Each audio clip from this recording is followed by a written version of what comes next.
Sometimes the family member who gets overlooked is the one who built something everyone else wants. My name is Jake Matthews. I'm 42 years old, and I run a marine construction company here on the coast. Until my parents' 40th anniversary party, 3 months ago, I hadn't been invited to a family gathering in over 3 years. I pulled up to my childhood home that Saturday evening, watching through the window as my older brother Alex worked the room like he was running for mayor. Even from the driveway, I could see him gesturing with that confident smile he'd perfected since law school, surrounded by relatives and family friends who hung on his every word. My younger brother Danny stood beside him in his doctor's coat, having come straight from the hospital, nodding along with whatever story Alex was telling. The moment I walked through the front door, the energy shifted. Not stopped, shifted. Like when you adjust the radio and the static clears, but the volume drops. Alex glanced over, gave me that brief nod he reserved for service workers, and continued his conversation. When Aunt Martha asked who I was, he said, "Oh, that's Jake, my contractor brother," with the same tone you might use to identify the guy fixing your plumbing. Contractor brother. Not my successful business owner brother. Not my younger brother who employs 12 people and builds half the docks on this coast. Just the contractor. I'd grown used to this treatment, honestly. It started about 15 years ago when I chose to learn the marine construction trade instead of following Alex to law school like our parents hoped. The dismissal became systematic around 3 years back, when family birthday parties and holiday dinners started happening without me. Not deliberately cruel, just overlooked. Like I wasn't quite family anymore, more like a distant cousin they occasionally remembered existed. Dad found me on the back porch later that evening, looking out at the water. "You doing all right, son?"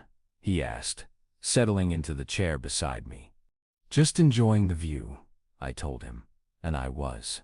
The bay stretched out before us, dotted with the docks I'd built over the years. Every pier, every boardwalk, every boat lift.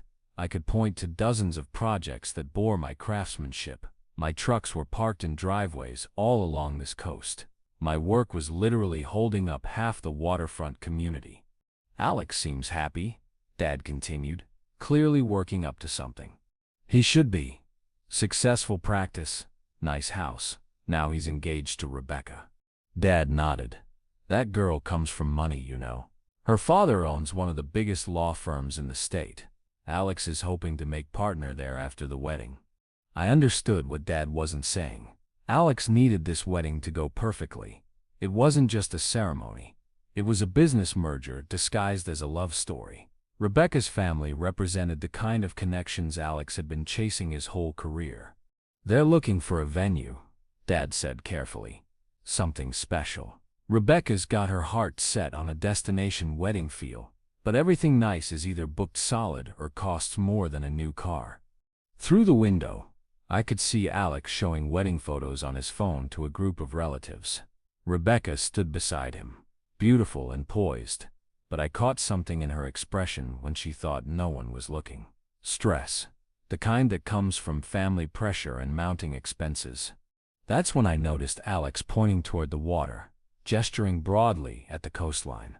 Several people turned to look in the same direction, toward the southern end of the bay, where my property sat, where my beach house overlooked a private stretch of sand that most people would consider paradise. I'd bought that land 8 years ago when a developer ran into permitting problems and needed to sell quickly. 20 acres of pristine waterfront, complete with a restored 1920s beach house that had been in the same family for generations. I got it for about 60% of market value because I understood the permitting issues and knew they could be resolved with patience and the right contractor relationships. My father's generation called it getting lucky. My generation called it doing your homework. Alex had been furious when I bought it.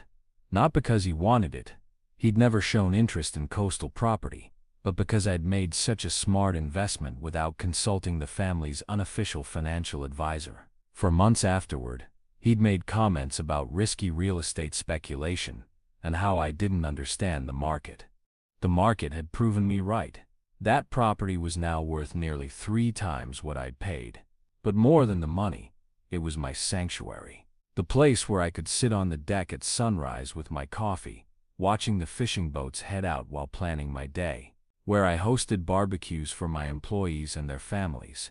Where I'd spent countless quiet evenings reading and thinking and being grateful for the life I'd built.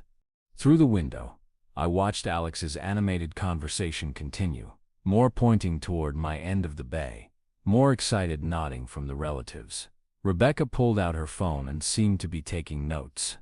I stood up from the porch chair, suddenly understanding exactly what was happening inside. Alex wasn't just telling them about his venue problems. He was telling them about his solution. "Dad," I said quietly, "Alex doesn't know I own that property, does he?" My father's expression told me everything I needed to know. Alex knew exactly who owned it. He'd probably known for months, and now he was working the family room like a courtroom, building his case for why his generous brother should obviously offer his beach house for the wedding of the century. The only problem was, he'd never actually asked his generous brother. He'd spent 3 years treating me like I wasn't really family, and now he needed something only family could provide. I walked back inside just as Alex was saying, "The problem is finding something with that authentic coastal charm, you know? Somewhere that feels exclusive but not pretentious. A place where Rebecca's family would feel comfortable but still feel like they're experiencing something special." Cousin Linda nodded enthusiastically. "Jake's place would be perfect for that. Have you seen his setup? It's like something from a magazine." Alex's smile flickered for just a moment. "Well, Jake's place is nice, but we're looking for something more sophisticated, more suitable for the kind of wedding Rebecca's family expects." "But Jake's place is absolutely gorgeous," Aunt Martha protested. "I was just there for his barbecue last summer. That deck overlooking the water, the private beach, you couldn't find a better spot." "I appreciate the suggestion," Alex said smoothly, "but we need somewhere that can handle a formal event, something with the right infrastructure." Infrastructure. Like the dock I'd rebuilt myself using techniques I'd learned from 30 years in marine construction. Like the electrical systems I'd upgraded to commercial standards, because I understood coastal building codes better than most licensed electricians. Like the landscaping I'd maintained personally, because I'd grown up working in my grandfather's nursery. I stood in the doorway watching my older brother explain to our family why my property wasn't suitable for his needs, and I realized something important. Alex didn't just not respect me, he genuinely didn't understand what I'd built. He saw a contractor's beach house, not a carefully restored piece of coastal history. He saw his blue-collar brother's place, not a property that rental agencies had been trying to book for corporate retreats at $5,000 a weekend. That was fine. Let him keep looking for his perfect venue while sitting 10 miles away from it. But something told me this wasn't over. Alex needed a solution, and I owned the best one on the coast. Sooner or later, he was going to have to decide whether his wedding was more important than his pride. And I was going to have to decide whether our family relationship was more important than mine. 2 weeks after the anniversary party, Danny called me. "We need to talk," he said, which usually meant Alex needed something but was too proud to ask directly. We met at the diner where we used to go as kids. Danny looked uncomfortable, stirring his coffee without drinking it. "Alex is stressed about this wedding," he started. "I gathered that. Rebecca's parents are putting pressure on them. Her father expects a certain level of event, and everything they've looked at is either booked or costs more than Alex makes in 6 months." I waited. Danny had always been the messenger between Alex and me, trying to keep peace while staying neutral. "The thing is," Danny continued, "your place really would be perfect. Alex just doesn't know how to ask. Has he tried using words? Something like, 'Jake, would you consider hosting our wedding?'" Danny winced. "You know, Alex, pride's always been his weakness. Pride's one thing. Treating me like I don't exist for 3 years is another." The truth was, our family had always operated this way. Alex led, Danny followed, and I was expected to go along or be left out. When we were kids, it was which movie to see or where to ride bikes. As adults, it became whose opinions mattered and who got invited to family decisions. 3 years ago, when Alex decided I wasn't contributing enough to family discussions about Dad's retirement plans, the invitations stopped coming. Not dramatically, just gradually faded away until I realized I'd become an outsider in my own family. "Look," Danny said, "I know he's been difficult, but it's still family, and Rebecca's actually nice when Alex isn't around. She doesn't deserve to have her wedding ruined because her fiancé's too stubborn to talk to his brother." I thought about Rebecca, who'd seemed genuinely kind the few times we'd met. She wasn't responsible for Alex's behavior. "I'll think about it," I told Danny. That weekend, I was doing maintenance on my dock when Rebecca's car pulled into my driveway. She got out hesitantly, like she wasn't sure she should be there. "I hope you don't mind me stopping by," she said. "Danny mentioned you might be willing to talk about, well, the wedding situation." I straightened up, wiping my hands on a rag. "Alex know you're here?" She shook her head. "He'd probably be furious. But I've seen what you've done with this place, and it's exactly what I've been dreaming of. That view, the way the house sits on the water, it's perfect." We walked around the property together. I watched her face light up as she saw the private beach, the restored deck, the gardens I'd spent years perfecting. This wasn't someone pretending to be impressed to get something from me. She genuinely loved it. "Alex says it wouldn't work for a formal wedding," she said carefully. "Alex hasn't been here in over 2 years, and when he was, he spent the whole time on his phone talking about work." She stopped walking and looked at me directly. "Can I ask you something? Why doesn't Alex respect what you've built? Because this is incredible. The craftsmanship, the attention to detail. This is the work of someone who really knows what they're doing." It was the first time in years someone from Alex's world had acknowledged that my work required skill and intelligence.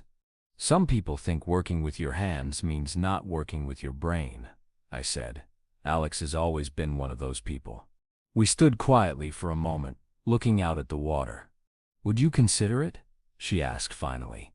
"Hosting the wedding? I know it's a huge favor, especially given the situation." Here was my choice.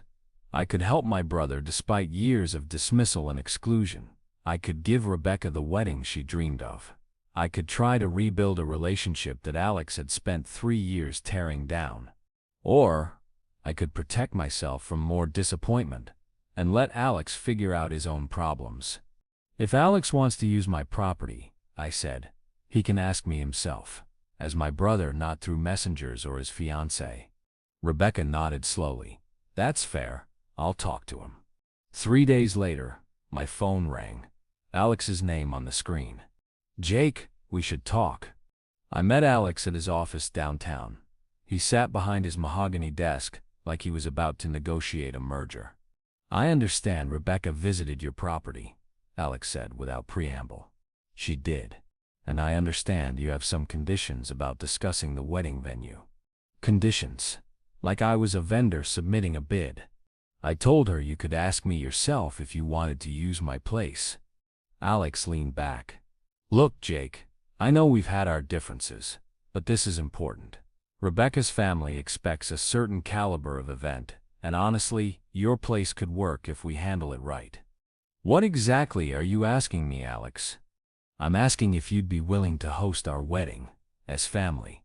The words were right, but the tone was wrong. "When's the wedding?"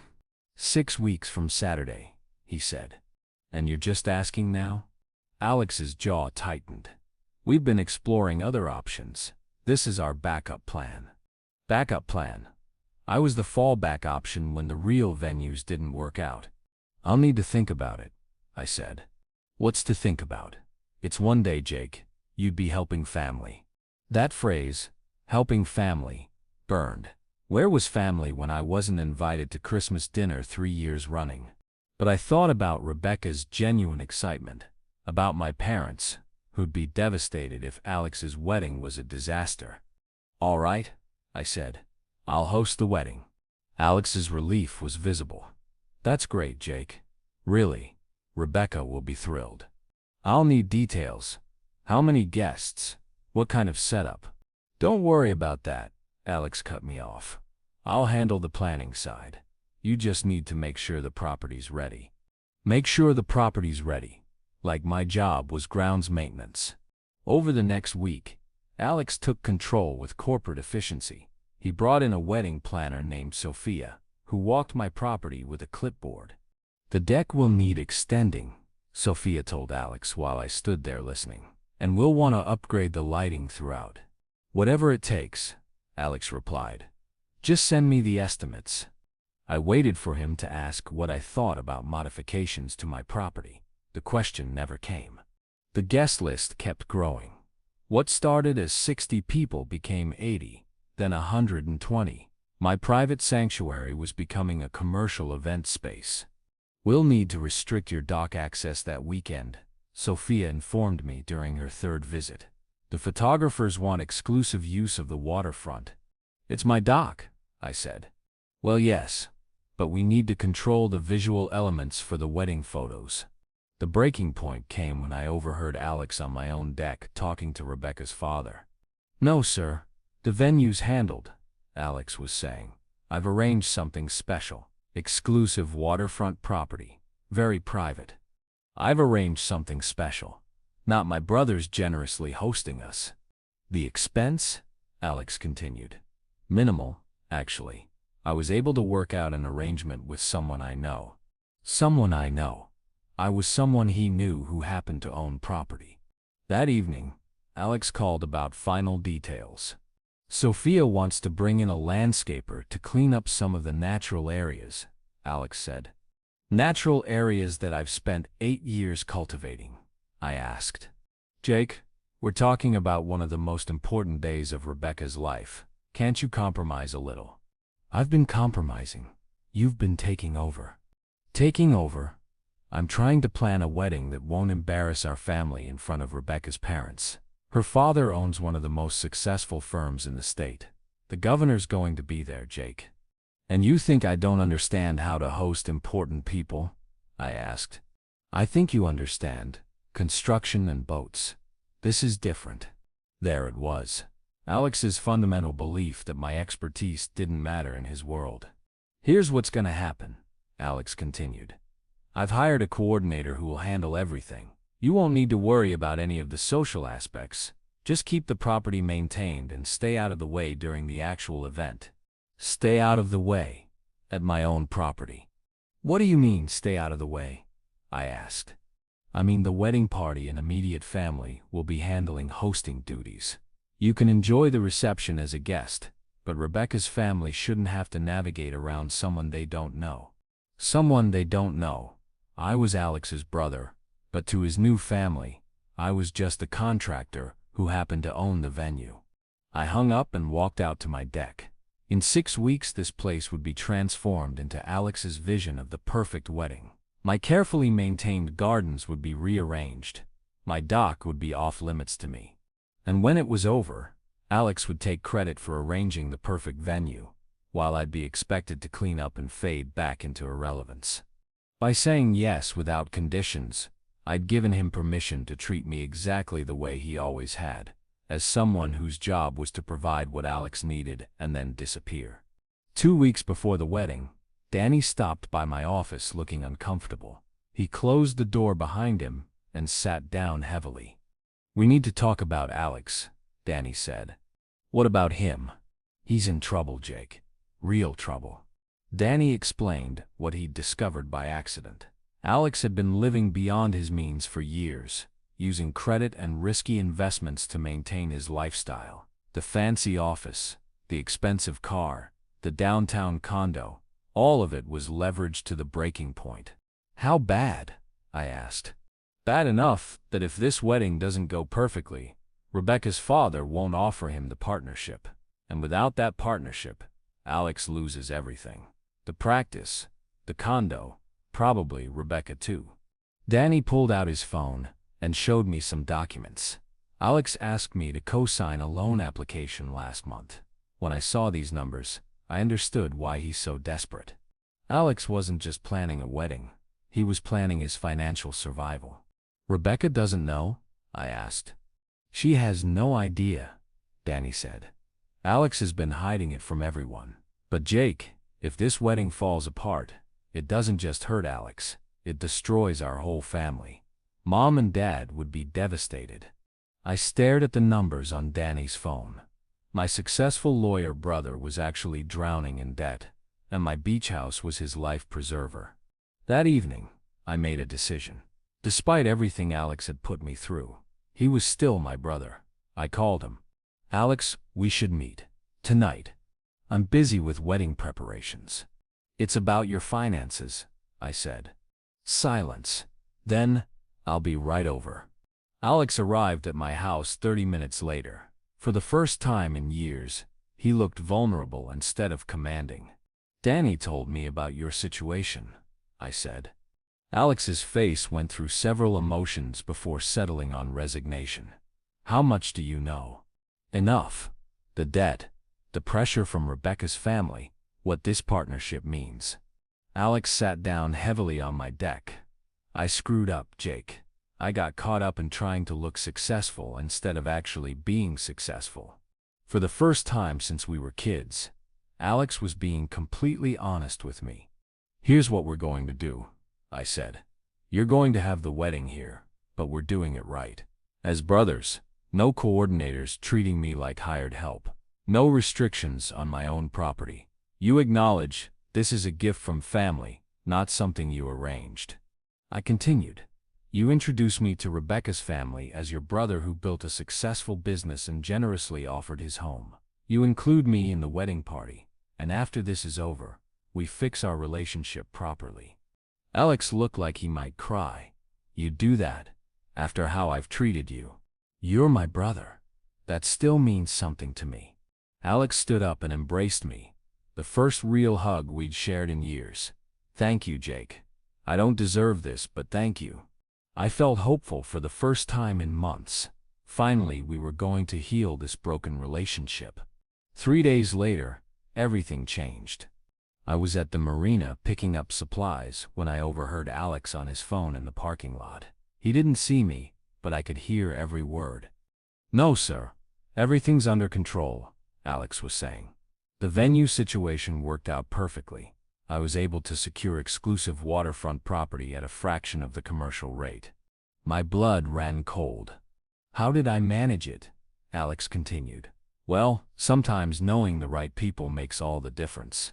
I have a relationship with the property owner. He owed me a favor from some legal work I did for him years ago. Legal work he did for me? Alex had never done any legal work for me. The best part is, it'll look like I spared no expense while keeping costs minimal. Rebecca's family will be impressed by the setting, but my actual overhead is almost nothing. I stood there, listening to my brother lie to Rebecca's father about our arrangement. According to Alex, I wasn't his generous brother. I was someone who owed him a favor and was providing cheap services. Trust me, sir, everything about this wedding will reflect the kind of man Rebecca is marrying. Someone who knows how to deliver results and manage resources effectively.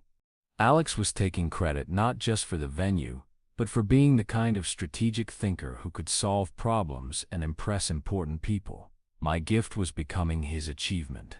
But it got worse. The family dynamics, Alex continued, completely under control. Rebecca won't have to worry about any awkward social situations. I've made sure the staff understands their roles. Staff. He was referring to me as staff. My brothers will be there, of course, but they understand this is Rebecca's day. They know to keep a low profile and let the real family handle the hosting. Real family. After everything, after our honest conversation, after his tears of gratitude, after promising to fix our relationship, Alex was still planning to treat me like hired help at my own property. He was going to use my generosity to save his career while making sure Rebecca's family never understood what I'd actually done for him. I waited until Alex finished his call and walked over to his car. Interesting conversation, I said.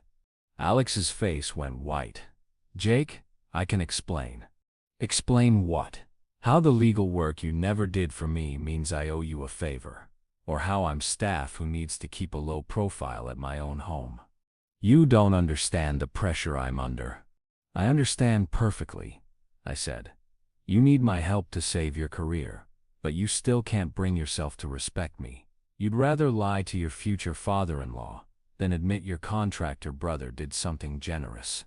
Alex started to protest, but I held up my hand. Here's what I understand, Alex. You came to my house 3 nights ago, told me the truth about your finances, and let me think we were finally going to be real brothers. Then you went right back to treating me like someone you can use and dismiss. Jake, please. The wedding's in 10 days.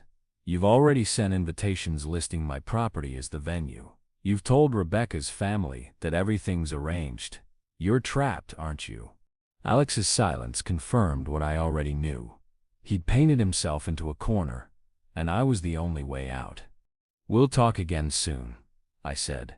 When you're ready to have an honest conversation about what you actually need and what I'm actually willing to give. I walked away, leaving Alex standing in the parking lot. For the first time in this whole situation, I held all the cards, and Alex was about to learn the difference between asking for help and demanding it. That night I sat on my deck thinking about everything that had led to this moment. Alex had spent years proving he didn't respect me, and I'd kept enabling it by accepting whatever scraps of family connection he offered. The next morning, I did what I should have done months ago. I researched the actual rental market for properties like mine. Wedding venues of similar quality were charging $25,000 to $30,000 for weekend events. Corporate retreats paid $5,000 just for day use. My property wasn't just nice, it was premium real estate. I also made some phone calls. As a marine contractor, I'd built relationships throughout the coastal business community. I called a few wedding planners I'd worked with on venue projects. Jake Matthews? Of course I know your place, said Maria, who ran the most exclusive planning service in the area. We've been trying to get you to list with us for years. Properties like yours book 18 months in advance. What would you charge for a weekend wedding there? Conservative estimate? $35,000, not including catering or services. The private beach alone is worth $15,000. $35,000. Alex had told Rebecca's father he'd arranged it at a fraction of the commercial rate while making it sound like shrewd business management rather than family charity. I spent the weekend thinking. Monday morning, Alex called. Jake, we need to talk. Yes, we do. Come by tonight. Alex arrived, looking like he hadn't slept. Rebecca was with him, which surprised me. I told her everything, Alex said before I could speak. About the finances, about what I said to her father, about how I've been treating you. I looked at Rebecca. She seemed embarrassed but determined. I owe you an apology, Rebecca said. I had no idea Alex was misrepresenting your generosity. What you're doing for us, it's incredible, and I'm horrified that Alex made it sound like a business transaction. It's not your fault, I told her. Alex cleared his throat. Jake, I know I screwed up. Again, I know you have every right to cancel everything and let me figure out my own problems. You're right, I do. Alex's face fell. But I'm not going to do that, I continued. However, we're going to handle this properly, as equals, as brothers. I pulled out a folder I'd prepared.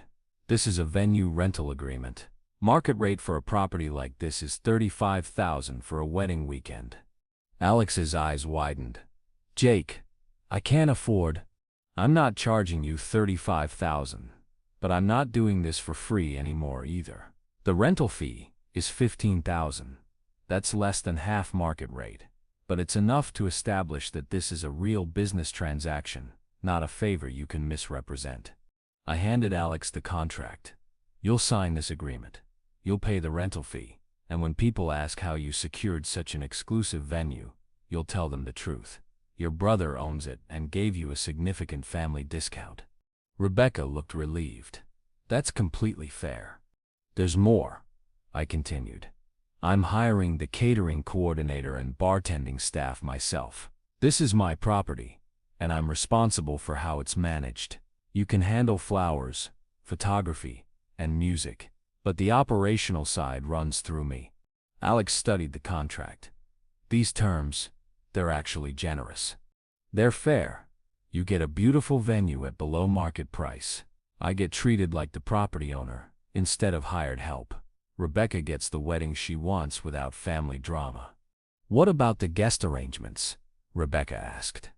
I'll be introduced as Alex's brother who owns the property and decided to host your wedding. Not as someone who arranged a favor, not as the contractor, not as staff, as family who chose to do something nice. Alex looked up from the contract. And my relationship with your father-in-law. You'll call him tonight and correct the record. Tell him you misspoke about the arrangement details. Explain that your brother generously offered his property at a family rate. He'll think I lied to him. You did lie to him. Now you get to fix it before the wedding instead of after. Alex sat quietly for several minutes, reading through the contract terms. This makes me look like I need help from my family, he said finally. You do need help from your family. The question is whether you're man enough to admit it. Rebecca reached over and squeezed Alex's hand. Your brother is offering to save our wedding and your career. Your pride isn't worth losing both. Alex signed the contract. For the second time in a week, Alex hugged me. But this time, it felt different. This time, it felt like respect. Thank you, Jake, for everything. For being a better brother than I've been. The wedding was spectacular. Rebecca looked radiant, the weather was perfect, and my property showcased beautifully. Alex introduced me to every guest as my brother Jake, who built this amazing place and generously hosted our wedding. Rebecca's father sought me out during the reception. Alex tells me you're in marine construction. This property is extraordinary.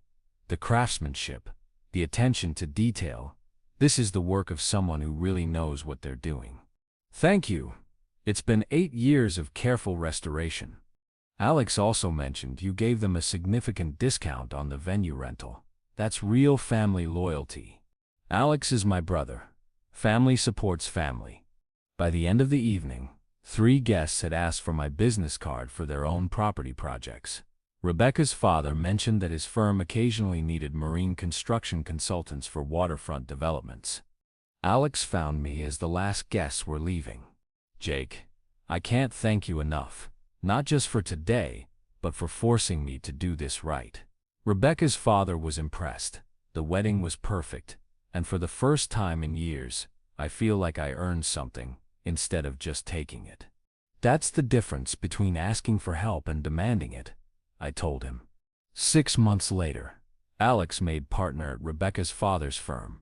Not because of where his wedding was held, but because he'd proven he could handle difficult situations with integrity. We have dinner every Sunday now, and I've been invited to every family gathering since. The wedding bookings for my property are scheduled 8 months out.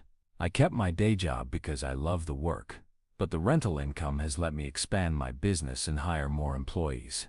Most importantly, Alex and I rebuilt our relationship on a foundation of mutual respect instead of one-sided obligation. He learned that asking for help isn't weakness, it's trust. And I learned that helping family doesn't mean accepting whatever treatment they're willing to give. Sometimes the brother who gets overlooked is the one who built something everyone else needs. But more often, the brother who gets overlooked is the one who's been too generous with his time and too accepting of disrespect. The day I stopped accepting whatever Alex was willing to give and started demanding what I deserved was the day I got my brother's respect. So, that's my story. I'd love to hear what you think. When someone takes your generosity for granted, do you stop helping or do you change the terms? Let me know in the comments and subscribe if you want to hear more stories like mine.